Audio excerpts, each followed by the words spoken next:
Good afternoon and welcome to our weekly media briefing and public health update with Montgomery County Executive Mark Elridge. I'm Lorna Virgili, Hispanic Public Information Officer, and joining us today is Mr. Sean O'Donnell, who's Assistant Chief of Public Health Services for the Department of Health and Human Services. Our special guest this afternoon is Mr. Anthony Featherstone, who is the Executive Director for WorkSource Montgomery. Thank you, everybody, for joining us. Mr. County Executive, the floor is yours. Good afternoon. Thank you, everybody, for being here. And this week marks 1 year since the start of Donald Trump's second term. I said then that his return to the White House would not change how we govern Montgomery County, and that remains true. But he's certainly erecting as many obstacles to governing as he can. But there's no denying that the decisions coming out of Washington over the last year have had real and damaging consequences here at home. What we've seen over the past 12 months follows a clear pattern: incompetence, corruption, and cruelty. And Montgomery County is experiencing all of these. We watched unqualified people placed in charge of critical federal agencies, the destruction of NIH, the corruption of FDA, all these things happening in real time here. We've seen chaos created by reckless decisions, watchdogs removed, public office treated like a personal business venture, and we've seen cruelty aimed directly at federal workers, immigrants, working families, and people struggling to stay housed, fed, and healthy. Here in Montgomery County, those impacts aren't abstract. In just the first few months of this administration, we experienced more federal job losses than we saw in the previous 2 years combined.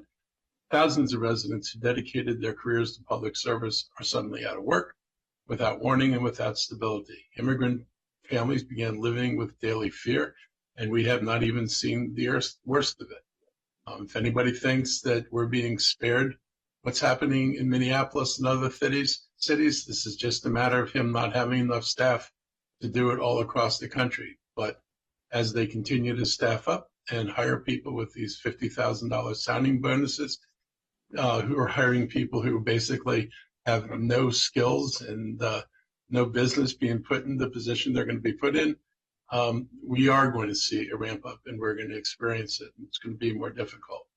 Our mental health providers, our supportive housing programs, and our homeless shelters have faced uncertainty just as the need increased. And during the longest federal shutdown in the nation's history, families who rely on SNAP benefits were left waiting, while food banks struggled to keep up. And had not some judges delayed implementation of some of the administration's most damaging actions, the impact on the county, people of the county, would be far worse than it already is. Those choices tell you a lot about priorities, his priorities. Human beings aren't a priority. Health isn't a priority. Peace in the world and stable relationships apparently is not a priority. It is really disturbing to be working at this at a time when you have a president who's so uncooperative and so intent on doing damage. At the same time, we've also seen something else over the past year that matters. What we've been able to continually build on is strong partnerships and competent, values-driven government, and seeing what we can do as well as our partners can do, even in the face of federal disruption. When federal workers were laid off, Montgomery County didn't wait. We partnered with Governor Moore's administration, our congressional delegation, our county council, WorkSource Montgomery, and community partners to respond quickly and decisively. Together, we launched Mobilize Montgomery and opened the Federal Workforce Career Center, creating a coordinated one-stop response for displaced federal workers. The scale of federal job losses in our state and region is becoming clear. As you can see from this chart, at the end of November, Montgomery County's unemployment rate currently stands at 4.5%. As you can see from the chart on your screen, that's up from 2.5% in January. We had done a remarkable job of recovering from COVID. We had unemployment rates that were lower than they've been in the last 20 years, and Donald Trump has destroyed all that. So he successfully put people out of work. I guess that was his agenda, because that's one thing he's doing really well. Federal government employment fell steeply in 2025, as you can see in this other chart. The three lines are District of Columbia at the top, Virginia in the middle, and Montgomery County At the bottom, you can see the respective drops in different jurisdictions. Apparently, Virginia's been hit about as hard as we have. And we see our federal employment down to 138,000. Washington Post released a chart illustrating the job losses, and since last January, Maryland has experienced the largest impact, with 24,900 federal employees losing their jobs in 2025. That represents 15% of the state's federal workforce. I'll remind everybody, so nobody gets too comfortable, that when they do agree on a budget bill, when we get beyond the continuing resolutions, the administration intends to extend the layoffs, or actually not layoffs, the firings.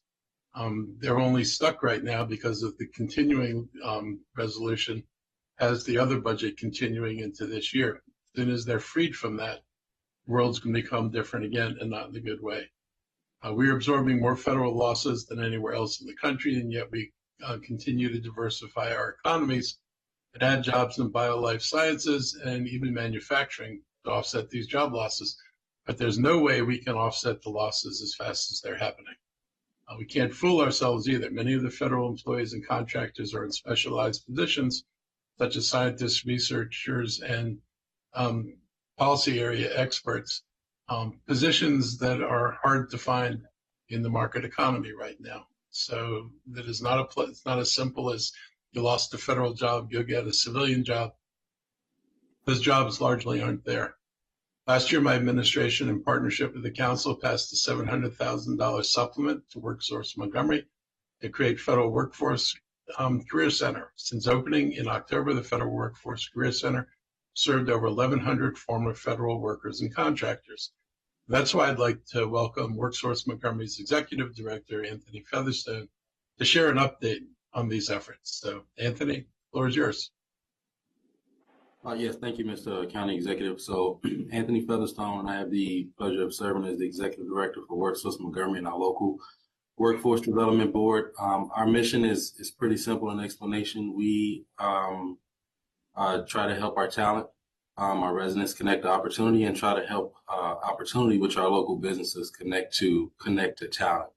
As the County Executive mentioned, with the uptick from 2.5 to 4.5% unemployment, with also the state reporting 25,000 job losses among the federal workforce in Maryland, and we know that Montgomery County takes the brunt of these losses. We're really proud that our county leadership came together early in 2025 to form Mobilize Montgomery and to talk about what type of supports were or would be needed for federal workers and contractors who would be navigating the job market unexpectedly. So in October 2025, as mentioned, we did open the first Federal Workforce Career Center, a one-stop shop for employment and training needs for federal workers and federal contractors to pretty much let federal workers know and show them that they are supported by our county as a whole if they need any level of assistance in finding their next opportunity. And we're really proud that, through the first three months that we've been able to serve 1,100 individuals, over 1,100 individuals. Many of these have enrolled in skills training or certification training programs, professional development opportunities, have embarked on, entrepreneurial pathways, and have received job placement assistance to find their next opportunity. And so there's a wide array of services that are offered. Those are just a few, but in addition to that, we know that there's a level of basic need that needs to be met when it comes to being unemployed and navigating the job market. And so we do have Maryland Department of Labor staff and the FWCC, the Federal Workforce Career Center, to provide on-site unemployment insurance support if you have questions about your claim or actually want to file a claim with support from a UI professional. We have wraparound supports that are available. We're working with local partners like Manna Food Center to provide food security services or support, with Every Mind to provide mental health support.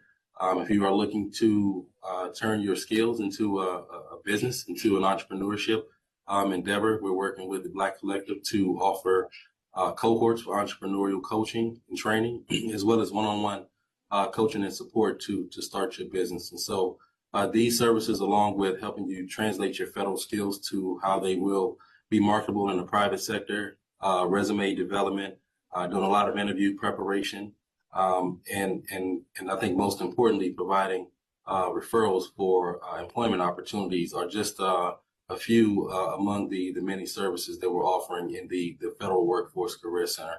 But everything starts with a simple question on how can we help you find your next opportunity, and through that we're able to kind of delve into your skill set, develop some targets for employment opportunities, and help support you along that journey.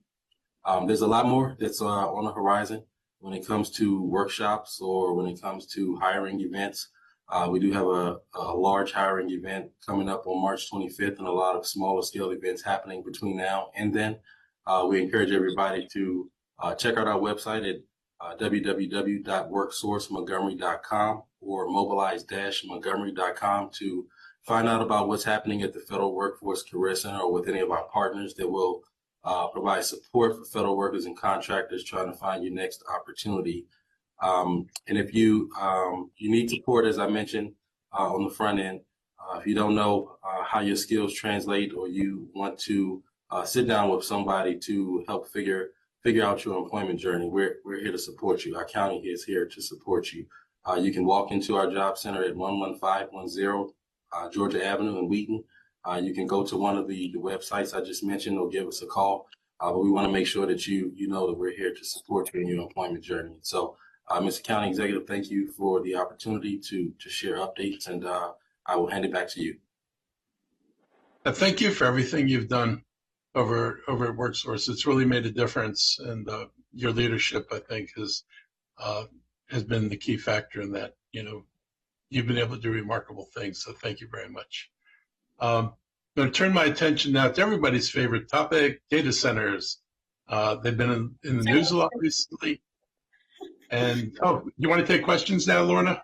Yes, let's see if we can take some questions here. We have a couple members of the media joining us today here live.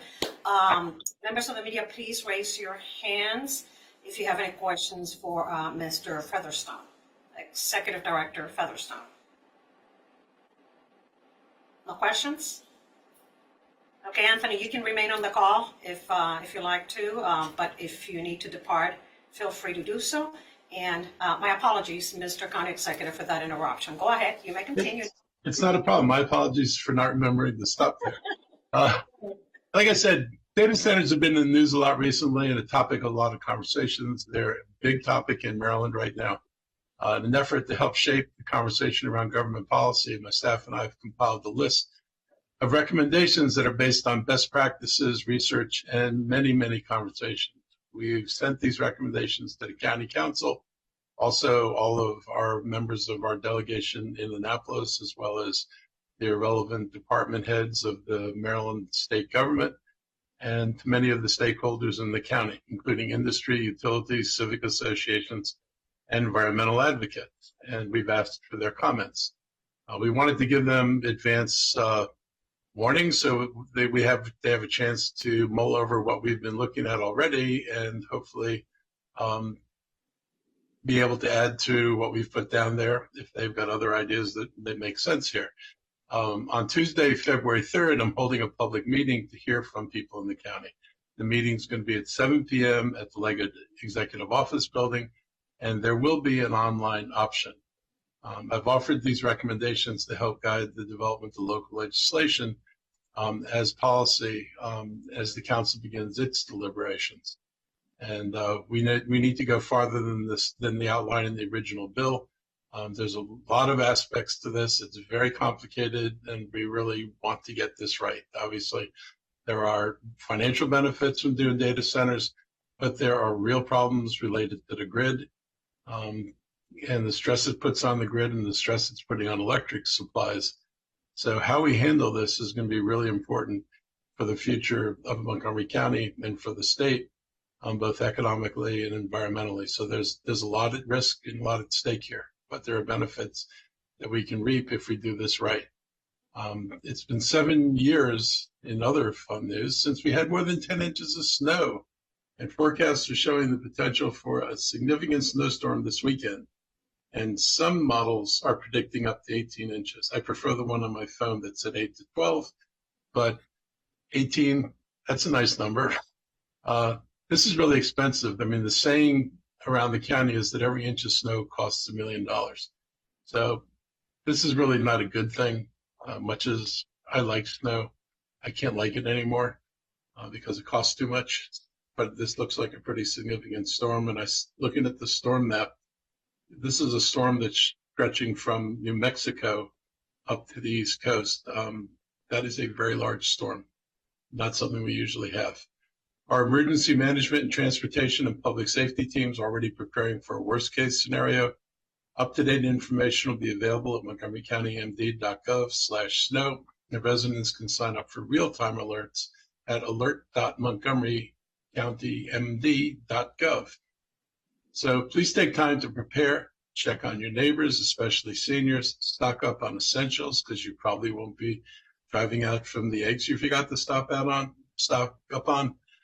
And make sure you have emergency kits already. County facilities such as libraries, recreation centers, and senior centers remain available as warming locations during normal business hours. Another note, this week we have an important community event happening in the county. It's our annual point-in-time count. The Metropolitan Washington Council of Governments will conduct its annual point-in-time homeless count on Wednesday, January 28th. This work informs funding decisions, service planning, and long-term housing strategies. Last fall, we pushed back against federal proposal that would have dismantled permanent supportive housing. They're still trying to do this, but this is in court. One of the most effective tools we have to reduce homelessness. In the president's proposal, the county would have lost $7.5 million, would have put 500 families, 800 people on the street. That is an enormous hit. It would be a big hit on the county to have to backfill the federal money. His objection is that if you're helping people, you're making them dependent, and that, by gosh, if you just cut off their food and housing, they would go out and get jobs and be like everybody else. Folks who work with people who are homeless know that they're often dealing with both physical health and mental health issues, or the lack of skills that means they can't get a job that pays enough money to pay the rent. So there are a lot of reasons why people are homeless, and I'm sure most of them would prefer otherwise. But the president thinks that by basically threatening them with starvation and total homelessness, somehow things are going to change for the better. I don't see that happen. Nobody else sees that happening either. I want to thank the state's attorney general and regional partners for their advocacy that was able to stop the proposal, at least for now. Now we need volunteers, especially in Up County, to help with the overnight count beginning at 8:30 p.m. at Bower Park in Gaithersburg. Volunteers can register at montgomerycountymd.gov/homelessness. Before we open it up to questions, I'd like to give my staff an opportunity to provide any updates they want to share, and we'll start with our health team.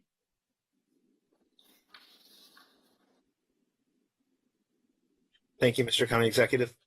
Just to remind folks, we are still monitoring our respiratory diseases, and we have seen our flu cases begin to come down a little bit. Our hospitals are still very, very busy with flu patients. We are also seeing, as is much of the country, a gentle rise in COVID cases, and we are still in RSV season. So we still have all three of the major respiratory diseases impacting folks. Please take precautions, especially when you're around vulnerable populations. Also, it's not too late to get your flu or COVID or RSV shot. They protect not only for this season, but if we see these or similar variants in the future. So that is all the updates we have from Public Health today. Thank you, Mr. O'Donnell and Mr. County Executive. Okay, members of the media, we now are going to open the questions and answers portion of this presentation. Any questions related to open topics? I see Ms. Hackleby from Bethesda today. Good afternoon. Welcome.